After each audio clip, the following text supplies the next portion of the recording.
హాస్టల్‌లో రోజు ఒక స్టూడెంట్ వెళ్ళిపోవడం ఆ హాస్టల్ ఓనర్ గమనిస్తూ ఉన్నాడు. అతనికి ప్రాబ్లమ్ తెలవక తల పట్టుకొని కూర్చున్నాడు. ఒకరోజు ఒక స్టూడెంట్‌ని పిలిచి ప్రాబ్లమ్ ఏందని అడగడం జరిగింది. మీరు ఫుడ్ విషయంలో, క్లీనింగ్ విషయంలో చాలా స్ట్రిక్ట్‌గా ఉన్నారు. కానీ ఆ పాత మ్యాట్రెస్‌ని మార్చామంటే మార్చడం లేదు. సో మాకు కంఫర్ట్ లేక మేమైతే వెళ్ళిపోవడం జరుగుతుందని స్టూడెంట్ చెప్పడం జరిగింది. సో రోజు ఒక స్టూడెంట్ వెళ్ళిపోయి సగం హాస్టల్ అయితే ఖాళీ అయిపోయింది. ఆ హాస్టల్ ఓనర్‌కి ఏం చేయాలో తెలవక చాలా దిగ్భ్రాంతికి గురైపోయాడు.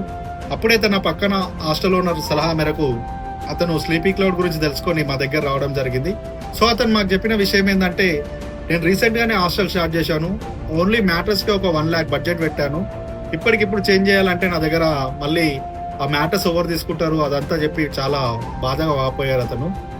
సో మేము అతనికి ఒకటే చెప్పాం, మీరు ఎక్కడైనా మ్యాట్రెస్ తీసుకునే ముందు దానిలో ఉన్న మెటీరియల్ ఏంది, ఆ స్టూడెంట్‌కి అవసరం వస్తదా, ఓల్డ్ పర్సన్‌కి అవసరం వస్తదా, మీరు తెలుసుకొని ఉంటే మీకు ఈ సమస్య వచ్చేది కాదు. సో ఇప్పుడు నేనైతే ఒక శాంపిల్ అయితే అతనికి చూపెట్టడం జరిగింది. ఫోమ్ మోడల్లో మనము అతనికి ఏ మ్యాట్రెస్ అయితే లోకల్ మ్యాట్రెస్ వాళ్ళు ఆ రేట్కి ఇచ్చారు, ఇక్కడ మేము ఫోమ్ మ్యాట్రెస్ అదే రేట్కి ఇచ్చి ఒక 2 years వారంటీ అయితే ప్రొవైడ్ చేస్తున్నామని చెప్పి చెప్పడం జరిగింది. సో ఫస్ట్ అతను శాంపిల్గా ఒక 10 మ్యాట్రెస్ అయితే తీసుకున్నాడు.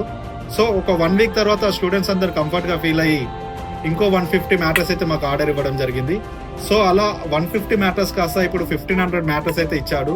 ఇప్పటి వరకు 1,500 మ్యాట్రెస్ మా దగ్గర తీసుకున్నాడు. అతను ఇప్పుడు 10 హాస్టల్స్ చాలా సక్సెస్ఫుల్ గా రన్ చేస్తున్నాడు.